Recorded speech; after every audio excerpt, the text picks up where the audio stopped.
नमस्कार, स्वागत है आप सभी का इंडिया न्यूज उत्तर प्रदेश उत्तराखंड में और मैं हूं आपके साथ आयुष चतुरांश। तो कल का इंतजार सभी को है क्योंकि 5 राज्यों के चुनावी नतीजे कल घोषित कर दिए जाएंगे, लेकिन सबसे ज्यादा अगर कहीं का चुनाव दिलचस्प है या सबसे ज्यादा किसी पर निगाहें अगर हैं तो वह है उत्तर प्रदेश का विधानसभा चुनाव और उसका परिणाम क्या होगा, इसको लेकर के लगातार आप देख रहे हैं कि जो स्पेशल कवरेज है वो इंडिया न्यूज पर जारी है। कल हालांकि सुबह 8 बजे से ही मतगणना शुरू हो जाएगी और उसके बाद एक एक करके जब ये ईवीएम्स खुलेंगी तो उसके बाद निर्धारित होता जाएगा कि इस बार जनता दरअसल किसके साथ जा रही है, किसके साथ इस बार जनता ने जो अपना भरोसा है वो जताया है। और इसी पर इंडिया न्यूज लगातार बातचीत कर रहा है। तमाम बड़े चेहरों को आप लगातार देख रहे हैं, हमारे साथ जुड़ रहे हैं, उनके साथ भी हम चर्चा को आगे बढ़ा रहे हैं। हमारे साथ हमारे चैनल हेड अरविंद चतुर्वेदी जी भी लगातार मौजूद हैं, जुड़े हुए हैं। तमाम राजनीतिक शख्सियतों के माध्यम से हम आप तक ये बात पहुंचाने की कोशिश कर रहे हैं कि वो इस बार के इस मतगणना से पहले अपने आप को लेकर के कितने आश्वस्त हैं, अपने पार्टी की परफॉर्मेंस को लेकर के उनके क्या विचार हैं, और जो तमाम तरह के सवाल इस समय आप लोगों के जहन में चल रहे हैं उनके साथ भी हम चर्चा इसलिए कर रहे हैं ताकि ये स्थितियां और क्लियर होती जाएं। हालांकि इंतजार सबको कल का है और कल जब ये मतपेटियां खुलेंगी, कल जब ईवीएम में काउंटिंग शुरू होंगी तो फिर ये धीरे धीरे परिणामों में तब्दील होते हुए आपको दिखेगा कि इस बार प्रदेश की जनता ने भरोसा किसके ऊपर किया है। तो चर्चा हम लोग लगातार कर रहे हैं, कुछ मेहमान हमारे साथ जुड़ते रहेंगे, उनके साथ भी हम चर्चा को आगे बढ़ाते रहेंगे। लेकिन हमारे चैनल हेड अरविंद जी हमारे साथ लगातार बने हुए हैं, उनके साथ ही हम चर्चा को बढ़ाते हैं आगे। अरविंद जी, कल का इंतजार सबको है। एग्जिट पोल हम लोगों ने दिखाया, एग्जिट पोल में जो बढ़त है वो पार्टियों को दिख रही है और उसको लेकर के भी हम लोगों ने लगातार ये बताया दर्शकों तक कि इंतजार सबको काउंटिंग का करना है। लेकिन अभी जो सियासी जो दलों के जो प्रतिनिधि जुड़ रहे हैं या जो तमाम नेताओं के साथ अभी आप भी बातचीत कर रहे थे, किस तरह से इसको आप देखते हैं और कल का जो दिन है वो भारतीय राजनीति के हिसाब से भी आपको क्या लगता है कि क्या एक बदलाव की तरफ, एक परिवर्तन के तौर पर भी होगा? कल का जो परिणाम होगा वो बहुत कुछ भारतीय राजनीति की दशा और दिशा को भी तय करने वाला होगा। अरविंद जी,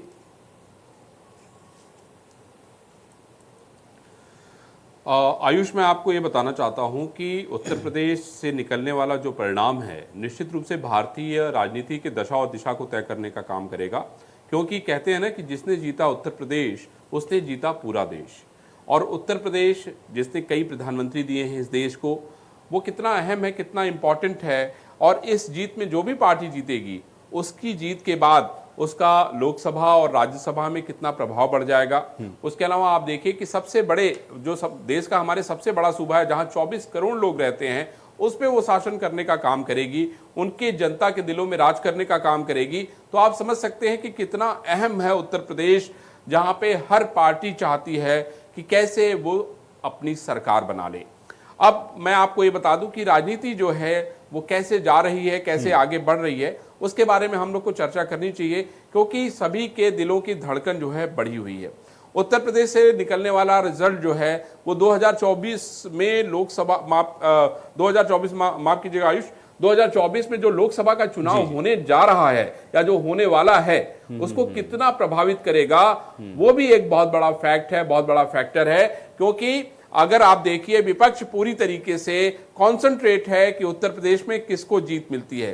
अगर अखिलेश यादव जीतते हैं तो आपने देखा कि किस तरीके से ममता बनर्जी बनारस गई थी और जब उनको काले झंडे दिखाए गए थे तो उन्होंने कहा था कि मैं डरने वाला नहीं हूं, मैं डरने वाली नहीं हूं, मैं लड़ूंगी और मैं यहां आती रहूंगी। तो सवाल यह है कि विपक्ष की पूरी नजर है, पूरे देश के विपक्ष की नजर है, जिससे कि सबको एक जगह इकट्ठा करके एक बड़ा समूह बनाया जा सके और 2024 में मोदी को चुनौती दी जा सके, भारतीय जनता पार्टी को चुनौती दी जा सके। तो यह है उत्तर प्रदेश, यहां से निकलने वाले नतीजों की कहानी बयां करेगा और बहुत कुछ तय करेगा।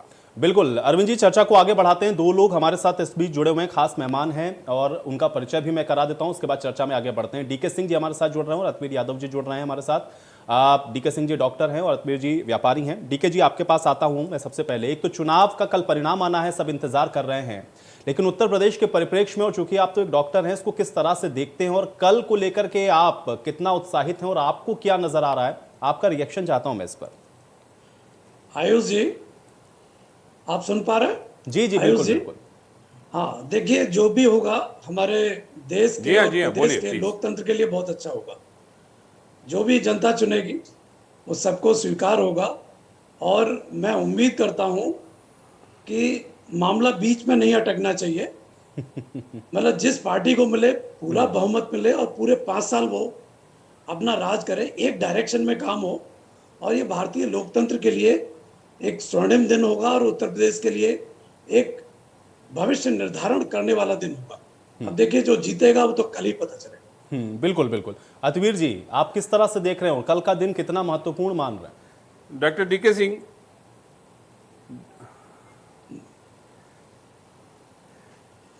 डॉक्टर साहब मैं आपसे ये पूछना चाहता हूं, डॉक्टर साहब मैं आपसे ये पूछना चाहता हूं कि आपने अपना वोट तो दे दिया होगा, मन में बहुत सारे सवाल होते हैं वोट देने के पहले। जी। मैं आपसे ये नहीं पूछना चाहता हूं कि आपने किसको वोट दिया, मैं आपसे ये पूछना चाहता हूं कि आपने क्या क्या सोच के वोट दिया है। देखिए मेरा तो हमेशा ही एक, या पूरे देश या प्रदेश की बात करें तो 3 चीजें मैं बहुत अच्छे से सोचता हूं। पहला सुरक्षा, दूसरा शिक्षा और स्वास्थ्य। ये इस पे हमारी सरकार क्या कर रही है। सुरक्षा किसी भी समाज, देश और प्रदेश, चाहे एक्सटर्नल सिक्योरिटी हो या इंटरनल सिक्योरिटी हो, वो मेरे हिसाब से पहला कर्तव्य है सरकार का। जब तक देश और प्रदेश अंदर और बाहर से सुरक्षित बिल्कुल। नहीं चलिए, होगा। आपने अपने मुद्दे बता दिए, अतवीर जी से भी समझ लेते हैं जरा। अतवीर जी, आपके भी जहन में क्या था जब आपने वोट डाला, और कल का दिन कितना महत्वपूर्ण मानते हैं? हाँ। अतवीर जी, अतवीर जी अनम्यूट कर लें एक बार, मुझे लग रहा है आपका माइक म्यूट है शायद।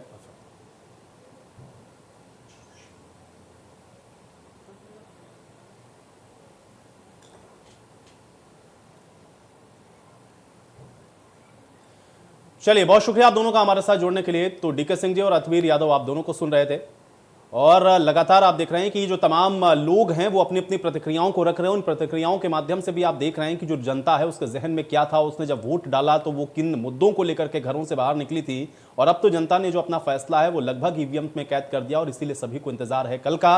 और आप जान रहे हैं कि उत्तर प्रदेश का ये जो विधानसभा का चुनाव है ये बहुत कुछ भारत की राजनीति की दशा और दिशा को तय करेगा, चूंकि 24 के अंदर लोकसभा के भी चुनाव होने हैं, और इसलिए उत्तर प्रदेश से ही लोकसभा का जो रास्ता है, जो केंद्र की सत्ता का रास्ता है, वो भी निकलता है। और इसलिए ये बहुत महत्वपूर्ण हो जाता है कि कल की जो मतगणना होगी या कल जो काउंटिंग होगी उसमें जो नतीजे आएंगे, जो परिणाम आएंगे, उस पर ये बहुत कुछ निर्भर करेगा कि आखिर ये राजनीति की जो दिशा और दशा है वो क्या रहने वाली है। हालांकि एग्जिट पोल के अंदर जो अनुमान है वो आपने देखा है, इंडिया न्यूज ने भी लगातार आपको ये एग्जिट पोल दिखाया है कि किस तरह से इस बार का जो आकलन है वो क्या कुछ कर रहा है। लेकिन ये एग्जिट पोल हैं, कल नतीजों का इंतजार सभी को है, और ईवीएम जब खुलेंगे तो उसके बाद यह तय होगा कि आखिर जो जनता है उसने किन मुद्दों पर इस बार जो वोट है वो किया है। अरविंद जी हमारे साथ लगातार बने हुए हैं। अरविंद जी, क्या 2024 बहुत महत्वपूर्ण है, इसलिए 2022 का ये विधानसभा का चुनाव और उत्तर प्रदेश के अंदर चूंकि सर्वाधिक लोकसभा की सीटें उत्तर प्रदेश के ही रास्ते, केंद्र की जो सत्ता है वो तय होती है, इसलिए आपको भी ये लग रहा है, और इसलिए भी 5 राज्यों में विधानसभा के चुनाव हुए हैं लेकिन निगाहें सबकी उत्तर प्रदेश के ऊपर लगी हुई हैं?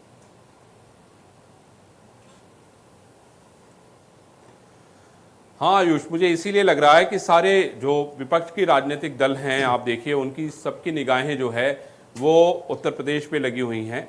और आपने देखा कि जो चुनाव हुआ है उसमें कोई भी राजनीतिक दल ये दावा करने में पीछे नहीं था कि सरकार उसी की आएगी। आप देखिए आम आदमी पार्टी के लोगों ने भी उत्तर प्रदेश में बहुत मेहनत की, समाजवादी पार्टी और उसके गठबंधन के लोगों ने बहुत मेहनत की।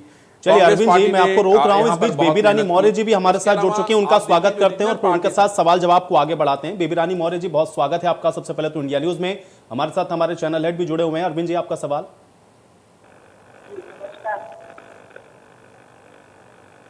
बेबी रानी जी, आपको इंडिया न्यूज का आपका स्वागत करता है। आपको तो मतलब बहुत प्रसन्नता होगी जो एग्जिट पोल के नतीजे हैं बेबी रानी जी, और बस मुझे लगता है कि जश्न तो आप मना ही रही होंगी, सिर्फ इंतजार है ऑफिशियली नतीजे आने के। कार्यकर्ता बहुत खुश हैं। ग्रामीण विधानसभा के जो मेरे कार्यकर्ता हैं, जो वहाँ के लोग हैं, उनमें बहुत उत्साह है, बहुत प्रसन्न है। वो लगातार मुझे बधाई दे रहे हैं और उन्हें लग रहा है कि जैसे कि मतलब चुनाव हो गया, तो अच्छी बात है। हेलो जी जी, बेबी रानी मौर्य जी, आपकी आवाज। ये बताइए मुझे कि समाजवादी पार्टी ने इतने सारे सवाल खड़े कर दिए। जी जी बोलिए, मुझे आवाज वो कह रही है कि आप लोग तो ईवीएम जो है हैक करा रहे हैं, आपके अफसर मिले हुए हैं। अब वो सब कुछ तो आप लोग दिखा रहे हैं चैनलों के माध्यम से, जनता भी देख रही है। वो वैसे ही शोर मचा रहे हैं, ये उनकी हताशा का और निराशा का मुझे तो लग रहा है कि जब कोई पार्टी हारती है तो वो कुछ ना कुछ तो आरोप लगाएगी ना। लेकिन आप लोगों ने भी देखा, डीएम ने भी बता दिया, बनारस के ने, कि ये ट्रेनिंग की हमारी एटीएम मशीनें थी। तो इसका इतना हो अल्लाह मैं नहीं समझती तो कर। जी बोलिए। बिल्कुल बेबी रानी मौर्य जी, लेकिन अगर चूंकि देखिए आप लोग, आपको आपको आयुष, जी जी अरविंद जी सवाल पूछें। भारतीय जनता पार्टी ने बड़ी जिम्मेदारी दी, उत्तर प्रदेश में आपको लेके आए, आपको अहम पद दिया, आपको अपना एक चेहरा बनाया, अलग अलग क्षेत्रों में जाके प्रचार करने का मौका दिया। मैं आपसे ये पूछना चाहता हूं कि अब आप क्या उम्मीद कर रहे हैं, क्या होने वाला है? अरे हमारी सरकार बन रही है, भारतीय जनता पार्टी की सरकार बन रही है। आप कल नतीजे शाम को घोषित करेंगे तो आप ही बताएंगे कि भारतीय जनता पार्टी की सरकार बन गई। और हर कार्यकर्ता बेबी रानी मौर्य जी क्या बनेंगी? मैं अगर ईश्वर ने चाहा तो विधायक बनूंगी।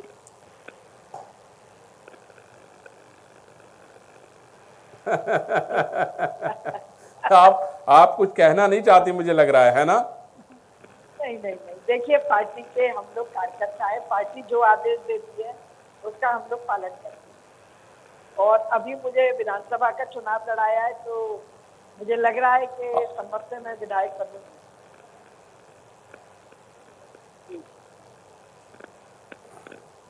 आयुष बिल्कुल आप सवाल ले लो। जी जी बेबी रानी मौर्य जी, देखिए मुझे याद आता है, चूंकि हम लोगों ने आगरा के अंदर जो अधिवेशन किया था उसमें भी आपके साथ चर्चा हुई थी और उस वक्त भी आपने कहा था कि आप लोग अपनी जीत को लेकर के बड़ा आश्वस्त हैं। मेरा सवाल उसी से जुड़ा हुआ यह है कि आपको क्या लगता है कि सबसे बड़ा इशू क्या रहा है, या ऐसी कौन सी जो आप लोगों की योजनाएं रही जिसकी वजह से आपको ये लग रहा है कि आप बहुत आश्वस्त हैं और जनता ने आपको चुना है या आपके पक्ष में ही मतदान किया है? ऐसी कौन सी बड़ी बातें हैं जो आपको लग रहा है कि ग्राउंड पर भी काम कर रही थी, क्योंकि आपको एक बड़ी जिम्मेदारी दी गई थी? आपको क्यों लग रहा है कि आप लोग अपनी जीत को लेकर इतना आश्वस्त हैं? देखिए इसमें मैं दो तीन बातों को बहुत महत्वपूर्ण मानती हूँ। एक तो कोविड काल में जो घर घर राशन की व्यवस्था की योगी जी ने और मोदी जी ने। नंबर 2, जो विकास कार्य हुए हैं उसका भी फर्क रहा है। नंबर 3, जो महिलाओं की चिंता की योगी जी ने भी और मोदी जी ने भी, तो ये बातें महिलाओं को बहुत पसंद आई। मैं अपनी विधानसभा की बताती हूँ कि हर महिला कहती थी कि आप क्यों आ रही हो, आप जाओ, हम तो वोट आपको देंगे। जिसका हम नमक खा रहे हैं, जो हमें 2 बार महीने में राशन दे रहे हैं, जो हमारे बच्चों की चिंता कर रहे हैं, हमारे पतियों के काम चले गए, नौकरी चली गई, उसके बाद भी भारतीय जनता पार्टी ने हमारी चिंता की, उनकी सरकार ने हमारी चिंता की। तो मैं समझती हूँ कि यही ऐसे 1-2-3 कारण रहे। और वैक्सीनेशन जो उत्तर प्रदेश में हुआ, कोविड के जो टीके लगे, वो भी एक राहत देने वाले थे, लोगों की जान बचाना भी एक काम था। तो ऐसी बहुत सारी चीजें हैं जिसके कारण भारतीय जनता पार्टी को जनता ने पसंद किया और मैं समझती हूँ दोबारा हम सरकार बना लें। बिल्कुल बेबी रानी मौर्य जी, देखिए कल का इंतजार तो सभी को है, आपको भी है और हम लोगों को भी है, और कल हम लोग सब लोग रहेंगे यहाँ पर। लेकिन एक चीज मैं आपसे जरूर यहाँ पर और जानना चाहूंगा। एक तरफ आप लोगों ने कहा कि एक तो राशन और दूसरा शासन, जिन 2 कोर इश्यूज को आप लोगों ने उठाया, लेकिन विपक्ष इस बात को बार बार कहता रहा कि महंगाई, बेरोजगारी, ये तमाम ऐसे बड़े विषय हैं जिस पर जनता की नाराजगी है। क्या ये विषय आपको नहीं लगा कि आपने जो कहा कि राशन और शासन, ये उस पर ओवरलैप किए या भारी पड़े, या उस विषय में भी आप लोगों ने काम किया इसलिए विपक्ष उन बातों को नहीं पहुंचा पाया, इसलिए आप अपनी जीत को लेकर के आश्वस्त हैं?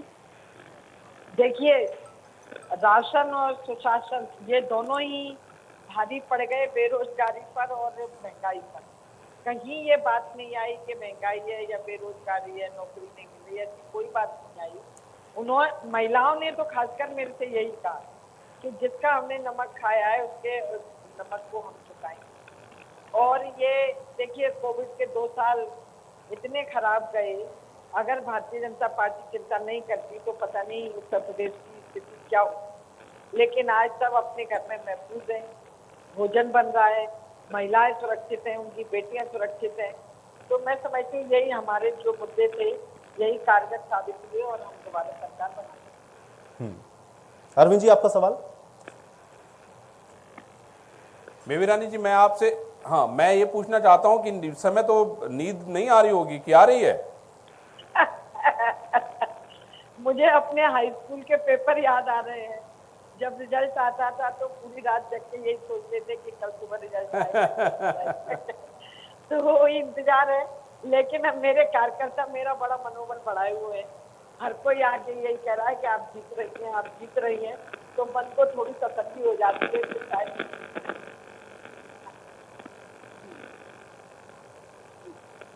तो आप तसल्ली कर करके काम चला रही हैं? बिल्कुल, कल शाम को फिर बात करेंगे आपसे, ठीक है? चलिए हम बेबी, लोग फिर से बात करेंगे। तो मिठाई बनने के ऑर्डर हो गए हैं बेबी रानी जी? क्या क्या मिठाई खिलाएंगी? चलिए बेबी रानी मौर्य जी, बहुत शुक्रिया हमारे साथ जुड़ने के लिए। और मुझे लग रहा है शायद संपर्क भी हमारा उनके साथ टूट गया है। तो बेबी रानी मौर्य को आप सुन रहे थे, एक बड़ी जिम्मेदारी उनको दी गई थी उत्तर प्रदेश के अंदर इन चुनावों के दौरान भी, और उसके अलावा भी उन्होंने भी अपनी बातों को बहुत मुखर तरीके से यहां पर रखा है। लेकिन इंतजार अब चूंकि सबको कल का है, और कल देखना यह होगा कि कल जो नतीजे हैं वो क्या आते हैं। और एक बड़ी बात बेबी रानी मौर्य ने कही कि उनको तो यही याद आ रहा है कि जैसे हाई स्कूल का रिजल्ट जब आने वाला होता था उस समय जिस तरह की बेचैनी होती थी वो है। हालांकि कार्यकर्ता उनको जरूर आश्वस्त कर रहे हैं। अरविंद जी, आपके पास मैं लौटता हूं। एक तो बेबी रानी मौर्य ने जो बात कही, और उसके साथ मेरा सवाल यह है, क्योंकि दो चीजें हम लोगों को बड़ी क्लियर दिख रही थी। एक तो हम लोगों को यह दिखा इस पूरे विधानसभा चुनाव के दौरान पहले फेज से लेकर के अंतिम चरण तक विपक्ष के दो मुद्दे बड़े कांस्टेंट थे, जिसमें वो नौजवानों को उनके रोजगार के साथ जोड़ रहा था, दूसरा महंगाई के मुद्दे को उसने पहले चरण से लेकर 7वें चरण तक उठाया। लेकिन राशन और सुशासन की बात भारतीय जनता पार्टी ने पहले चरण से लेकर 7वें चरण तक की। इन दोनों ही इश्यूज को आप कैसे देखते हैं? विपक्ष ने जो बात कही या सत्ता पक्ष ने जो बात कही, आपको क्या लग रहा है और आपको क्या नजर आया? क्या ये जो आश्वस्त हैं भारतीय जनता पार्टी के जो लीडर्स हैं, क्या आपको लग रहा है कि ये काम किया इसलिए उनका ये आश्वासन है?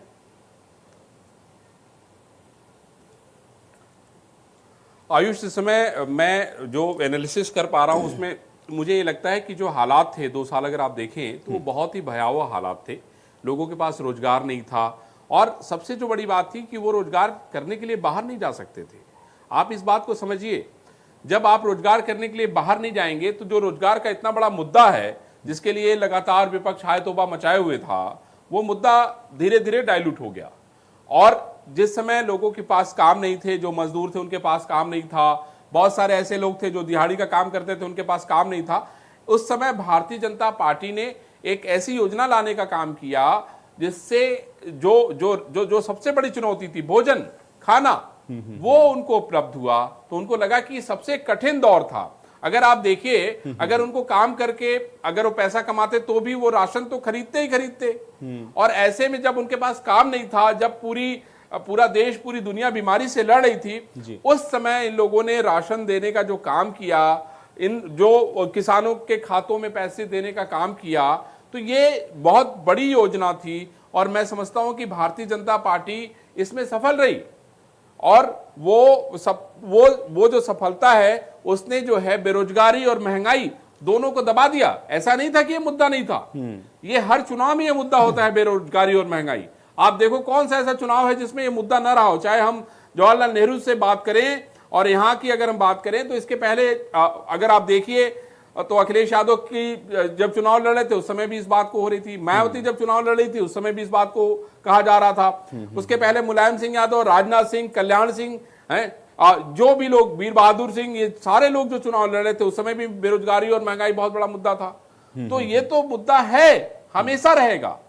और ये भी हमें समझना होगा। अरविंद जी, मैं ये समझूं, ये इसको समझाएं हमारे दर्शकों को। एक तो दो बातें मैं और समझना चाहता हूं, मैं चाह रहा हूं दर्शक भी आपके माध्यम से समझें।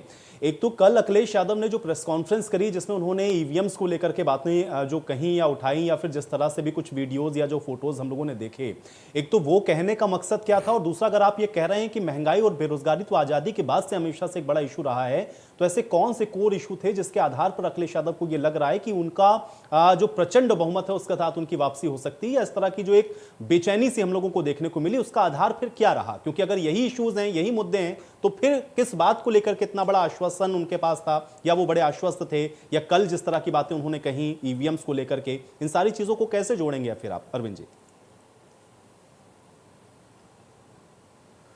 आयुष देखिए, मैं आपको ये बताना चाहता हूं कि अखिलेश यादव के पास बड़ा आधार है। बड़ा आधार इसलिए है क्योंकि आप देखिए पश्चिम उत्तर प्रदेश में जिस तरीके से किसान आंदोलन कर रहे थे, उससे एक समय ये लग रहा था कि किसान भारतीय जनता पार्टी से बुरी तरीके से नाराज हैं, और अखिलेश यादव ने उसका पूरा फायदा उठाया और उन्होंने गठबंधन किसके साथ किया? जयंत चौधरी के साथ किया, जो एक ऐसी पॉलिटिकल पार्टी है जिनका पश्चिमी उत्तर प्रदेश में बड़ा जनाधार है, और उनको लगता है कि उनके बिना जो है, आप देखिए पिछले चुनाव में उनको सीटें तो बहुत नहीं मिली थी, लेकिन वो प्रभावी थे।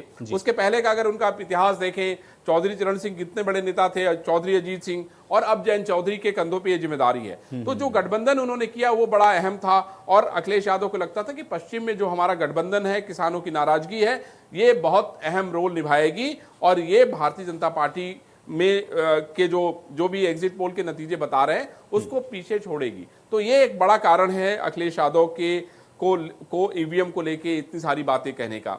अब हम आगे बढ़ते हैं, हम इस तरफ आते हैं। अगर आप देखिए कि चाचा को वो अपने साथ ले आए, यानी अगर हम इटावा, मैनपुरी, फिरोजाबाद, ये सब इस इलाके की अगर बात करें तो चाचा के आने से जो बिखराव था वो बिखराव रुका, और एक मैसेज गया, मैसेज देने का काम किया अखिलेश यादव ने। तो उनको लगा कि ये जो वोट बैंक है वो हमारी तरफ आएगा और बड़ा काम होगा। तो दूसरा चंक ये हो गया। तीसरा, अगर हम लखनऊ की बात और आसपास की बात करें, पूर्वांचल की बात करें, तो अखिलेश यादव को लगता था कि उन्होंने जो पूर्वांचल में गठबंधन किया उसमें उन्होंने कृष्णा पटेल के साथ गठबंधन किया, उन्होंने महान दल के संजय चौहान के साथ गठबंधन किया, ओम प्रकाश राजभर की कितनी सारी बातें हम लोग सुन रहे हैं। तो उनको लगता है कि हमारा जो गठबंधन है वो कमाल का था, भारतीय जनता पार्टी से बेहतर था, और हम लोग प्रभावी थे, फील्ड में थे। और आपको याद होगा कि जिस समय ओम प्रकाश राजभर और अखिलेश यादव अपनी चुनावी सभा करने जा रहे थे, तो पहली चुनावी सभा में ओम प्रकाश राजभर ने कहा कि अब की बारी खदेड़ा हो बे। तो खदेड़ा जो शब्द का इस्तेमाल था, आपने देखा कि वो पूरे इलेक्शन भर में हम लोगों ने इसको सुना विपक्ष की तरफ से कि इस बार खदेड़ा होगा। तो ये जो सारी बड़ी बड़ी रैलियां, बड़ी भीड़, मुझे भी अखिलेश यादव के साथ जाने का मौका मिला था, अब इंटरव्यू करने का मौका मिला था। तो मैं ये कहना चाहता हूं कि ये जो भीड़ उमड़ के आई, ये वोटों में कन्वर्ट हुई कि नहीं हुई, ये बहुत सारी ऐसी बातें हैं जो बहुत अहम है। लेकिन अरविंद जी, मुझे एक बात बताइए, क्योंकि आप तो अखिलेश यादव को इतने सालों से आप तो उनको देख रहे हैं और उनको कवर भी आपने किया है, पिछले विधानसभा चुनाव में भी आप उनके जो उनका रथ था उस तक भी गए, और उसके बाद तमाम जगहों पर आपने उनसे बातचीत की है। अखिलेश यादव की चुनावी जनसभा में या उनके रोड शो में कब भीड़ नहीं आई, ये तो मुझे भी ध्यान में नहीं आता है। अगर ये भीड़ ही पैमाना होती तो 17 में तो वापसी हो जानी चाहिए थी अखिलेश यादव की, फिर इतनी बेचैनी क्यों लगी कल? आयुष यही तो सत्ता पक्ष कह रहा है कि भाई अगर ऐसी बात थी तो 2019 में जब लोकसभा में बहुजन समाज पार्टी और समाजवादी पार्टी एक साथ थी, तो उससे बड़ा तो क्रांति कभी हो ही नहीं सकती। तो जब वो क्रांति नहीं हो पाई, तो इस बार अखिलेश यादव ने अपनी पूरी रणनीति को बदल दिया। इस बार उन्होंने कहा कि हम बड़े दलों के साथ गठबंधन करेंगे ही नहीं। उन्होंने कांग्रेस को एक किनारे कर दिया, बहुजन समाज पार्टी पहले से एक किनारे हो गई थी, और अखिलेश ने छोटे छोटे दलों का गुलदस्ता बनाया। आप देखिए लगातार भारतीय जनता पार्टी के किसी भी चक्रव्यूह में वो फंसे नहीं। आप शुरुआत में देखिए पश्चिम उत्तर प्रदेश में जब हम लोग शुरुआत में चुनाव हुआ पहले फेज का, तो उस दौरान जिन्ना का मुद्दा था। अखिलेश यादव उस ट्रैप में नहीं आए, बिल्कुल उन्होंने जिन्ना को बहुत तूल नहीं दिया। उसके बाद आप देखिए कि भारतीय जनता पार्टी को अपनी पूरी रणनीति चेंज करनी पड़ी, और उसके बाद प्रधानमंत्री नरेंद्र मोदी, जब पहले फेज में तो इलेक्शन का प्रचार ऐसा नहीं हुआ, वर्चुअल हुआ, लेकिन दूसरे फेज में आपने देखा कि भारतीय जनता पार्टी ने अपनी पूरी रणनीति बदल दी और उन्होंने परिवारवाद शुरू किए। और पुराने जो भी नेता थे, आप देखिए अंबिका चौधरी, ओम प्रकाश सिंह, ये सारे लोग शिवपाल जी के साथ थे, मुझे याद है, और वो सारे के सारे इनकी पार्टी में हैं। भारतीय जनता पार्टी के कई बड़े दिग्गज जो है वो भारतीय जनता पार्टी छोड़ के चले गए। आप देखिए स्वामी प्रसाद मौर्य 5 साल तक उनके साथ थे, भारतीय जनता पार्टी में मिनिस्टर थे। दारा सिंह चौहान 5 साल तक मिनिस्टर थे, वो छोड़ के चले गए। और न जाने कितने लोग बहुजन समाज पार्टी के कितने बड़े नेताओं को अखिलेश यादव अपने साथ ले गए। तो ये सारी बातें ऐसी हैं जो एग्जिट पोल को लेके मन में अखिलेश यादव के या उनके लोगों को संशय पैदा करती हैं। उनको लगता है कि हमारा गठबंधन खास था, हमने शानदार लोगों को चुनाव लड़वाया, हमने पूरे। लेकिन अरविंद जी, चूंकि आपने इन राजनीतिक और ये जो क्षेत्रीय दल है उनकी बातों को छेड़ा है, तो थोड़ा सा और आकलन मैं आपका और चाहूंगा, चूंकि आप तो फील्ड पर लगातार मौजूद थे। ये जितने भी लोगों का नाम आपने लिया, आप उनके साथ भी लगातार 1-to-1 चर्चा कर चुके हैं, उनकी कॉन्स्टिट्यूएंसीज में भी आपने देखा। स्वामी प्रसाद मौर्य अगर ये कहते हैं कि पिछड़ों को वो साथ ले आएंगे तो फिर वो अपने पुत्र को भी जिता सकते थे जिनको वो नहीं जिता पाए। इस बार वो जहां से लड़ रहे हैं फाजिल नगर से, वहां भी ये कहा जा रहा है बड़ा दिलचस्प मुकाबला है, बड़ी कड़ी टक्कर है। ओम प्रकाश राजभर पर आ जाइए, भारतीय जनता पार्टी के साथ जब आते हैं तब वो पहली बार चुनाव जीतते हैं, उससे पहले वो जीत नहीं पाए कभी जहुराबाद में, इस बार वो फंसे हुए हमको नजर आते हैं। इसी तरह से जो तमाम गठबंधन बना रहे हैं, चाहे आप जयंत चौधरी का भी जिक्र क्यों ना कर लें, भले वो चुनाव न लड़ रहे हो, लेकिन इसके पहले 2 बार तो आपने देखा कि वो तो अपनी जमानतें भी जब्त करा चुके हैं। मायावती के साथ 19 में गठबंधन करके भी कोई कमाल हो नहीं पाता है। ये जो तमाम दावे करते हैं, जो नेता छोड़ छोड़ करके गए हैं, अगर वो खुद अपनी सीट पर अपनी लड़ाई को लड़ रहे हों तो क्या इस पर भरोसा कर पाया जाएगा कि वो जिस वोट बैंक को लाने की या जोड़ने की बात कह रहे थे अखिलेश यादव को, क्या वो उसमें सफल हो पाए हैं?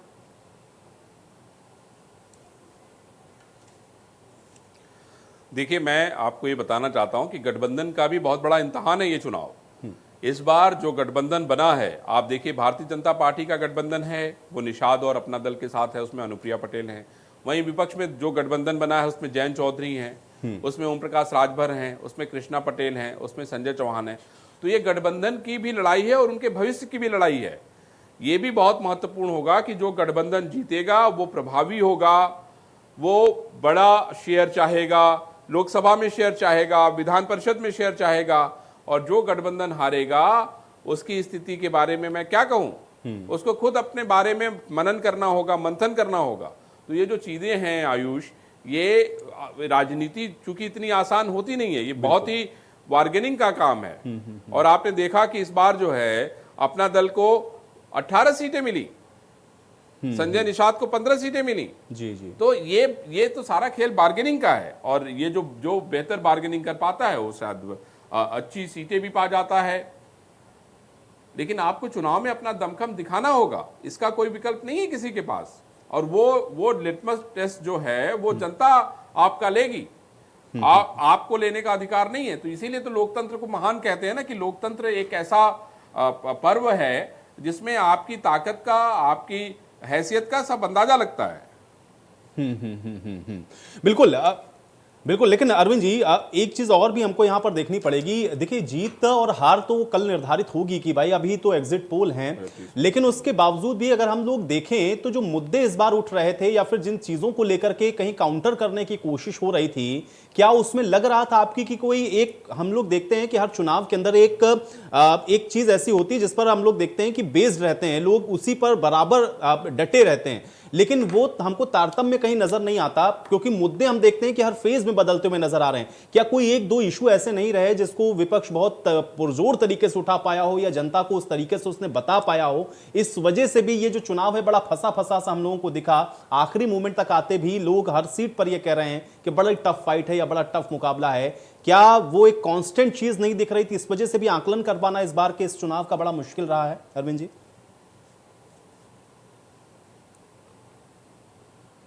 आयुष, देखिए इस चुनाव में इतने सारे रंग हैं कि बहुत, ये जो उत्तर प्रदेश है वो जाति और धर्म में बुरी तरीके से विभक्त था। 2017 में और 2019 में भारतीय जनता पार्टी ने इसका पूरा खाका जो है इस बार खींच के रखा था। आपने देखा होगा कि किस तरीके से जातिगत समीकरण को ध्यान में रख के लोगों को टिकट बांटे गए थे, जातिगत सभाएं कराई गई थी, जातिगत जो है जिसको कहते हैं कि पदाधिकारी बनाए गए थे। इस बार जो है समाजवादी पार्टी ने जो है, आप देखो कि समाजवादी पार्टी ने इस बार उसी तरह भारतीय जनता पार्टी की तर्ज पे काम करने का काम किया। उन्होंने भी जातिगत इस बार जो है अपने सम्मेलन कराए, अलग अलग जातियों के लोगों को जिलों में भेजने का काम किया, अलग अलग जिलों में प्रभारी नियुक्त किए। तो जाति का जो कार्ड है वो बहुत जटिल था। लेकिन अब आप देखिए, मैं यही कहना चाहता हूं कि इस बार एक जो सबसे बड़ी चीज हुई है वो ये है कि बहुजन समाज पार्टी जो हर बार शानदार चुनाव लड़ती थी, हर बार उसका बड़ा दावा हुआ करता था, बहुजन समाज पार्टी कितनी सीटें जो है वो जीतेगी कल, वो देखना बेहद महत्वपूर्ण होगा। उसका वोट ऑफ परसेंटेज जो 18 से 22% के बीच में रहता था, वो कितना होगा ये बहुत अहम है।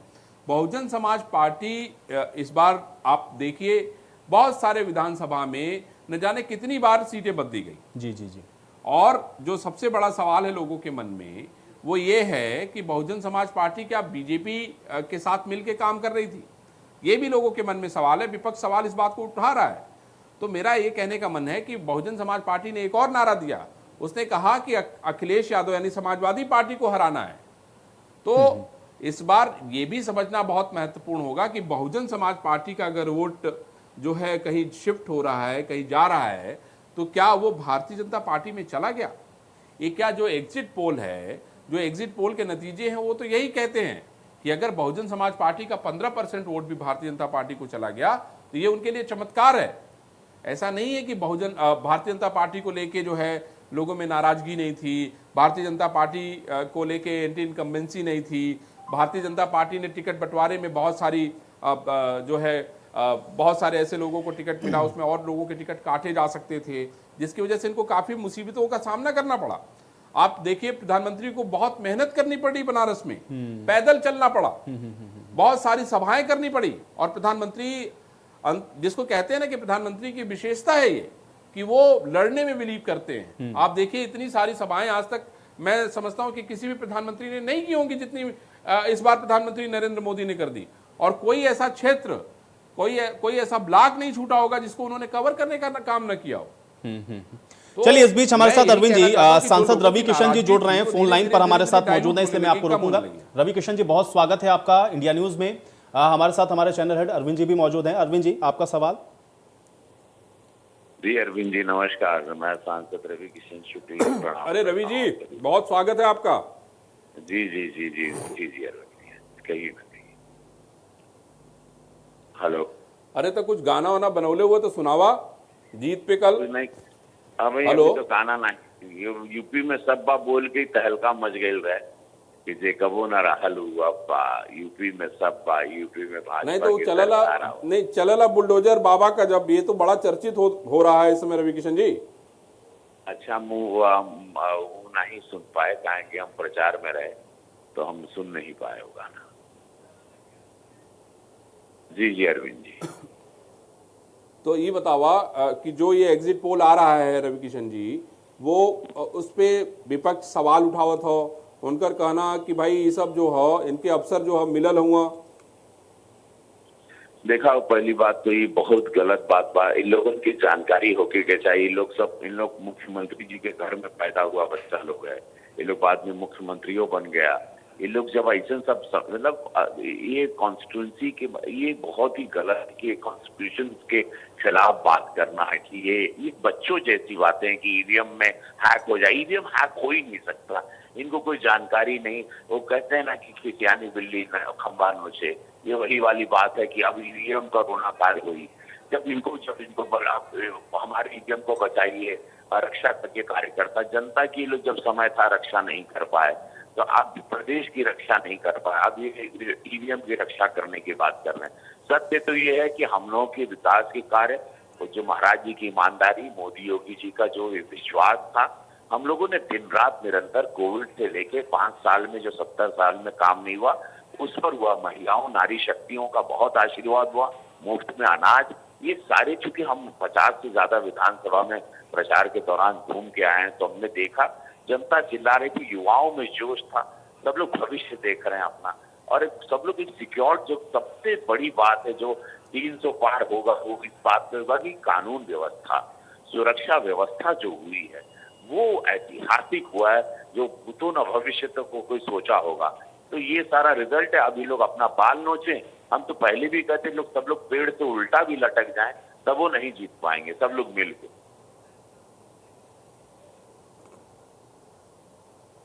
तो अब क्या होने वाला है रवि किशन जी, मुझे ये बताइए, आपको क्या लगता है कितनी सीटें आ रही हैं आपकी? हम लोग 300 पार हो रहे हैं, या हमनी लोगन 300 पार होता, और उनमें कौन ये जनता 300 पार करवा रही है। ये भारतीय जनता पार्टी नहीं बोल रही है, या एक सांसद नहीं बोल रहे हैं, ये जनता बोल रही कि भैया वो 300 पार, गर्दा उड़ी, ये बेर पूरा गर्दा उड़ी और क्यों ना रोक पाई। भाजपा के राम मंदिर बना था भैया हो, अब राम राज्य लाना है। जब सब लोग सुखी से रहें, सब लोग संपन्न रहें, शांति से रहें, कोनो दंगा फसाद ना हो, वो माहौल बना था। पूरा प्रदेश में यह गूंज बा कि सुरक्षा व्यवस्था, बहन बिटिया सुरक्षित बाड़ी, माई बहन सुरक्षित बाड़ी, हम लोग को उसी हिसाब से चला और विकास की गंगा अविराम बहती रहे। भाई रवि किशन जी, समाजवादी पार्टी के लोग तो कह रहे हैं कि हमन लाठी में तेल लगा के अगोरा थी ईवीएम। लाठी में तेल लगा ले, अपने कपारे में लोगों के तेल लगाए के चाहिए। लाठी में बहुत पहले लोग अपने कपारे लगा लेते हैं तो थोड़ा बुद्धि आ जाए। बुद्धिहीन बात, ये विचारों से विपरीत बात, ये गुंडई और ये बदमाश और माफियाओं वाली बात, ये बाहुबलियों वाली मुरैकी लेके गोजी लेके घूमत है। ये 2021 है, क्या बात कर रहे हैं। यहाँ एम्स बन रहा है, यहाँ फर्टिलाइजर बन रहा है, हर जिले में मेडिकल कॉलेजेस हैं, एक्सप्रेस वे पर है, एयरक्राफ्ट घूम रहा है, सी प्लेन गोरखपुर में उतरने वाला है, यहाँ फिल्म स्टूडियो बन रहा है, फिल्म सिटी बन रहा है, यहाँ आयुष महाविद्यालय बन रहा है, हर जगह सरकारी स्कूलों को सुधार दिया गया है। अभी लोग लाठी गोजी और तेल और इन लोग के कपारे में, काने में, मूड़ी में, नाके में तेल डाले के बाद थोड़ा इन लोग को बुद्धि आए जीवन में। इन लोग मनुष्य की तरह रहे, इन लोग मनुष्य की तरह नहीं थे, इसीलिए अब इन लोग रवि किशन जी, आपका सबसे फेवरेट डायलॉग का लोगों ने खूब देखिए इस बार इस्तेमाल किया। हम वही कहना कि जली को आग कहते हैं, बुझी को राख। आप देखिए लोग बार बार कह रहे जिंदगी, नहीं वही तो कहते कि जिंदगी, बार बार लोग कह रहे थे, बाहर से आके लोग कह रहे थे कि जिंदगी झंड बा फिर भी घमंड बा। हाँ, तो जिंदगी झंड बा। विरोधी लोगन हम ये करने की कौने बात का घमंड बा। ये लोग का कैलन जो इन लोगन के जनता वोट दी, क्या किए हैं लोग अपनी बिरादरी के लिए? कभी कुछ नहीं किए। बहुत दुखद है, ये लोगों ने अपनी बिरादरी के नाम पर राजनीति की, अपने महल बनाए, अपनी बिरादरी के लिए लोगों ने कभी कुछ नहीं किया। ये दुख है, बहुत बड़ा दुख है। ये लोगों ने खाली लूटा, इमोशनल फूल किया कि हम तोरे बिरादरी का है, हमके वोटवा था, हम तहां नेता है। अरे का कहला हो नेताजी आज तक बिरादरी खाते।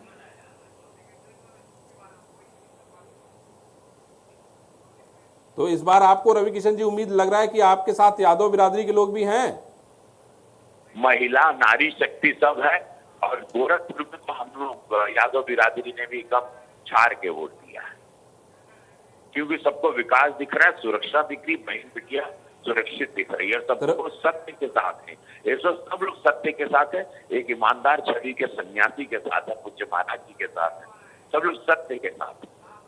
सत्य है, और भारतीय जनता पार्टी गरीबन की पार्टी बात सबको मालूम है कि गरीबों की पार्टी। दो लाइन सुना दे जरा, कोनो कुछ तोरे मन में जौन हो, इसमें कासे उल्लास से आप लबरेज हैं और आपको लग रहा है कि बस आपकी सरकार तो बनी गई है, बस नहीं, खाली बस सत्य उल्लास नहीं, हमने ऑफिशियल जानकारी देनी बाकी है। चलो सुन ला, जली को आग कहते हैं, बुझी को राख कहते हैं। विरोधी लोग सुन ला, ना साइकिल ना हाथी ना हाथ बा, भैया हो यूपी में योगी आदित्यनाथ बा। जली को आग कहते हैं, बुझी को राख कहते हैं, जली को आग कहते हैं, बुझी को राख कहते हैं। और जे मई और जून की गर्मी में शिमला नियन बरफ जमा दे, उसको योगी आदित्यनाथ कहते हैं। हर हर महादेव। महादेव महादेव। थैंक यू रवि किशन जी, धन्यवाद। जय जय। तो रवि किशन को भी आप सुन रहे थे, इंडिया न्यूज से बातचीत में उन्होंने भी कहा, और देखिए आयुष आपने सुना कि किस तरीके से रवि किशन कितने उत्साहित हैं। बिल्कुल यही मैं कह रहा था अरविंद जी, देखिए वो बिल्कुल उत्साहित भी हैं, और उनकी जो बॉडी लैंग्वेज है या फिर जिस तरह से वो बात कर रहे थे फोन लाइन से, हालांकि हमारे साथ जुड़े हुए थे वो, लेकिन ये साफ दिख रहा था कि कम से कम जिस क्षेत्र में या जिस क्षेत्र का वो प्रतिनिधित्व कर रहे हैं, उनको ये बहुत अच्छे से पता है कि वहां पर एक तो योगी आदित्यनाथ, दूसरा प्रधानमंत्री नरेंद्र मोदी की मौजूदगी इन चीजों की तस्दीक कर रही है कि वो अपनी जीत को लेकर के आश्वस्त हैं। हालांकि फिर भी इंतजार अभी कल का है, काउंटिंग होगी, मतगणना होगी, उसके बाद ये तस्वीर बिल्कुल क्लियर होगी और साफ होगी कि आखिर जो बातें तमाम पॉलिटिकल पार्टीज के नुमाइंदे कह रहे हैं, उनकी बातों में कितना दम है, और इसके अलावा जनता ने क्या वाकई में इन तमाम मुद्दों को अपने जहन में रखा है, क्या इन फैक्टर्स पर वोटिंग हुई है। क्योंकि जनता ने तो अब जो किस्मत है वो ईवीएम के अंदर कैद कर दी है, और इसीलिए अब सब काउंटिंग का इंतजार कर रहे हैं। आप देख रहे हैं कि देखिए कितने घंटे बाकी हैं, और लगातार इंडिया न्यूज आपको कल से सुबह से ही आपको ये दिखाना शुरू करेगा कि कहां पर किसका पलड़ा कितना भारी है, कहां कौन जीत रहा है, कहां कौन हार रहा है, इस बार जनता किसको सराखों पर बिठा रही है, किसको इस बार जनता हरा रही है। ये सारी अपडेट्स इंडिया न्यूज लगातार आप तक पहुंचाता रहेगा, और इसीलिए आज जितने भी सियासी दिग्गज हैं उनको भी हम जोड़ रहे हैं, क्योंकि उनकी बातों को भी आपको सुनाना और उनका क्या मंतव्य है इसको लेकर के, ये आपको बताना बहुत जरूरी है और इसीलिए लगातार हम इस पर चर्चा कर रहे हैं। तो इंडिया न्यूज के साथ आप लगातार बने रहिएगा, इंडिया न्यूज आप तक ये लगातार अपडेट्स पहुंचाता रहेगा और अभी भी बहुत खास मेहमान हमारे साथ जुड़ेंगे, उनके साथ भी हम इस चर्चा को लगातार आगे बढ़ाते रहेंगे। एक बार फिर से हम चर्चा में वापस लौटते हैं। अरविंद जी लगातार चूंकि हमारे साथ मौजूद हैं, कुछ और मेहमान हमारे साथ जुड़ेंगे, उनके साथ भी हम चर्चा को करेंगे आगे। अरविंद जी, क्योंकि जो मुद्दे अभी रवि किशन हम लोग को बता रहे थे यहाँ पर, और आप तो वाराणसी के अंदर तो काफी दिन तक रहे और वहां पर भी आपने इन सारी चीजों को बड़े नजदीक से देखा। चलिए इस पर हम लोग और आगे चर्चा करेंगे, लेकिन इस बीच महानगर अध्यक्ष बरेली हमारे साथ जुड़ रहे हैं। मैं चाह रहा हूं कि उनका ही सीधे रुख कर लेते हैं। डॉक्टर के एम अरोड़ा जी हमारे साथ हैं। डॉक्टर के एम अरोड़ा जी, स्वागत है आपका। धन्यवाद। मेरी आवाज आ रही है? चलिए सर, मैं आपके पास आऊंगा, लेकिन इस बीच डिप्टी सीएम हमारे साथ दिनेश शर्मा जी जुड़ रहे हैं, मैं उनका भी रुख कर लेता हूं। दिनेश जी, बहुत स्वागत है आपका। सबसे पहले तो इंडिया न्यूज में हमारे साथ हमारे चैनल हेड अरविंद जी भी मौजूद हैं। अरविंद जी, आपका सवाल।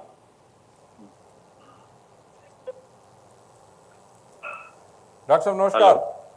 हाँ नमस्कार जी। नमस्ते अरविंद जी।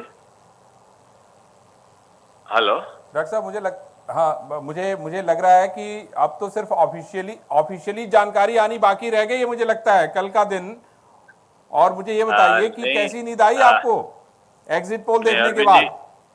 अभी मैं राजस्थान से लौट रहा हूँ और मैं कह सकता हूँ कि जो चुनाव था, चुनाव में जनता का रुख देखते हुए, आपका तो बहुत खोजी चैनल है और आप सब जगह गए हैं, आपने देखा होगा जिस ये चुनाव की बागडोर जनता के हाथ में थी और जनता ने जिस प्रकार से इसको अपने हाथ में लिया है, मैं समझता हूँ कि बेहतर परिणाम जो पिछला रिकॉर्ड है बीजेपी का, उस रिकॉर्ड को छूती हुई भारतीय जनता पार्टी दिखाई पड़ेगी और उस रिकॉर्ड को तोड़ती हुई दिखाई पड़ेगी।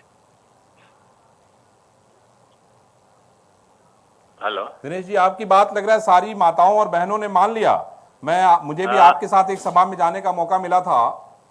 जी जी। मैं ये कह सकता हूँ कि चुनाव इस प्रकार के आपकी थे। अपील एकदम कारगर रही। देखिए, हर घर में मोदी और हर घर में योगी जी और उनकी विकास की योजनाएं थी। आपकी जाति और धर्म से ऊपर उठकर एक नया वर्ग पैदा हुआ है, वो लाभार्थी वर्ग, आज जिसको सीधे विकास की योजनाओं का सीधे लाभ मिला है। और मैं समझता हूँ कि ये बेहतर जो परिणाम रहे हैं, जो जनता ने इसका जो निर्णय लिया है, वो आज पूरे प्रदेश की जो दशा दिशा है, वो निश्चित रूप में विकास की तरफ आगे बढ़ेगी और विकास की जो ये लहर है, बयार है, वो उत्तर प्रदेश को सर्वोत्तम प्रदेश बनाने की तरफ तेजी के साथ आगे बढ़ेगी।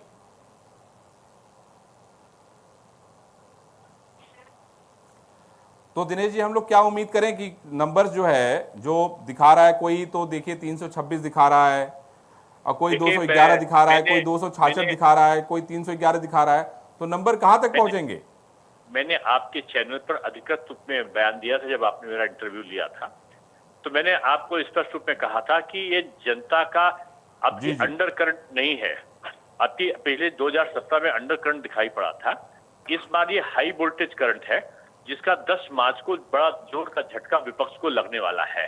मैं तो यही कहूंगा कि ईश्वर विपक्ष को हार सहने की शक्ति प्रदान करे, क्योंकि विपक्ष वाणी का संयम भी खो रहा है और प्रत्यक्ष अप्रत्यक्ष रूप में हिंसा की धमकी भी दे रहा है।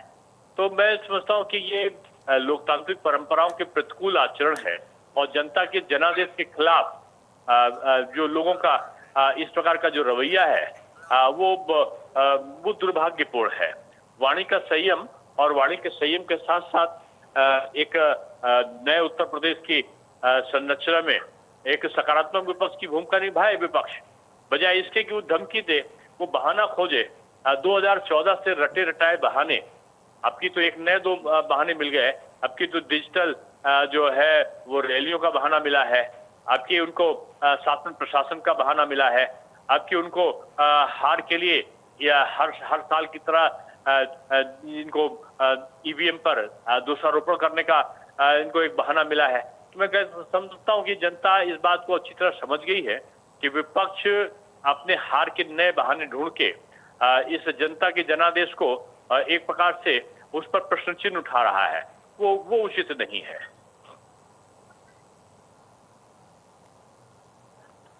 दिनेश जी, एक और सवाल पूछता हूं। आप मुझे ये बताइए कि दिनेश शर्मा जी की भूमिका जो है वो क्या होगी? दिनेश शर्मा की एक भूमिका निश्चित है कि वो एक कार्यकर्ता के रूप में काम करते रहेंगे। और दिनेश शर्मा का हमेशा रहा जहां पर कम वहां पर हम। मेरी भूमिका का कोई आग्रह न मेरा पहले रहता है न अब रहेगा। मैं एक साधारण कार्यकर्ता की तरह काम करता रहा हूं हमेशा, और साधारण कार्यकर्ता की तरह काम करने की मेरी हमेशा इच्छा रही है।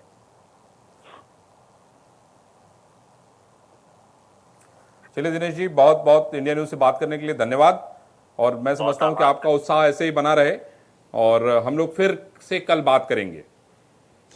तो डिप्टी सीएम दिनेश शर्मा को अभी आपने सुना, उन्होंने भी अपनी बातों को रखा है और लगातार आप देख रहे हैं चूंकि अब जो एग्जिट पोल आए हैं और उसके अलावा कल अब चूंकि नतीजे आने हैं उसको लेकर के लगातार हम जो ही चर्चा कर रहे हैं और अपनी अपनी बातों को पॉलिटिकल पार्टीज के जो नुमाइंदे हैं वो रख रहे हैं और अपनी जीत को लेकर के कहीं ना कहीं आश्वस्त भी नजर आ रहे हैं, क्योंकि उनका कहना यह है कि वेलफेयर्स की जो स्कीम्स हैं या मौजूदा सरकार ने जिस तरह का शासन दिया है उसकी वजह से जनता इस बार भारतीय जनता पार्टी के साथ है और इसलिए उनकी तरफ से उनके जो पार्टी के नेता हैं उनके द्वारा यह पक्ष रखा जा रहा है। लेकिन हम लगातार आपसे ये कह रहे हैं क्योंकि कल अब काउंटिंग होनी है और काउंटिंग के बाद जब ये नतीजे परिणामों में तब्दील हो जाएंगे तब आपको ये स्पष्ट तस्वीर दिखेगी कि इस बार जो पार्टियां अपने अपने दावे कर रही थी उस पर जनता ने मोहर आखिर किस तरह से लगाई है और किन मुद्दों पर इस बार जो जनता है वो घरों से बाहर निकली है, उसने वोट किया है। क्योंकि कई तरह के आपने इश्यूज देखे हैं, कई तरह के मुद्दे आपने देखे हैं इस बार के विधानसभा चुनाव में, वो आपको लगातार नजर आए हैं। एक तरफ राशन और सुशासन की बात हुई और दूसरी तरफ आपने देखा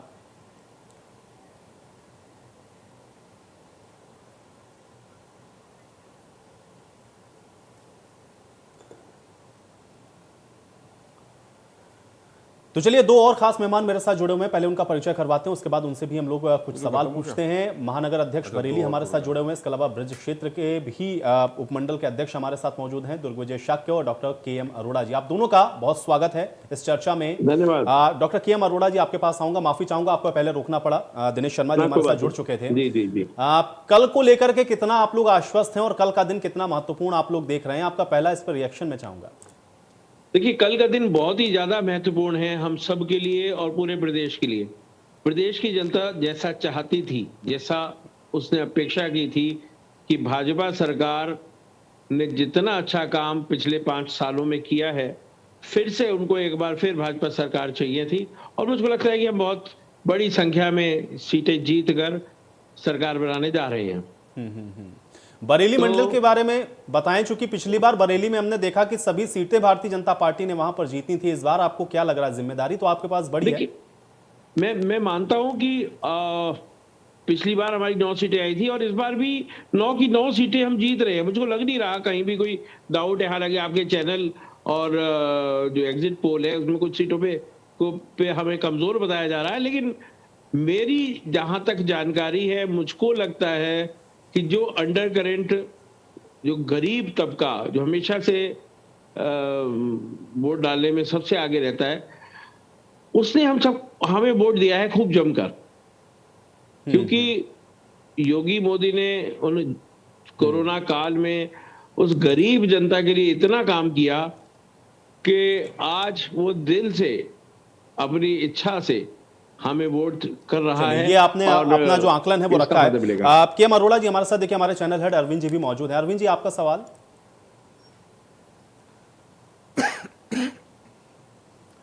मैं आपसे ये पूछना चाहता हूं कि देखिए इस बार बहुत सारा उतार चढ़ाव आपने देखा। आपके यहाँ कई लोगों ने पाला बदल लिया।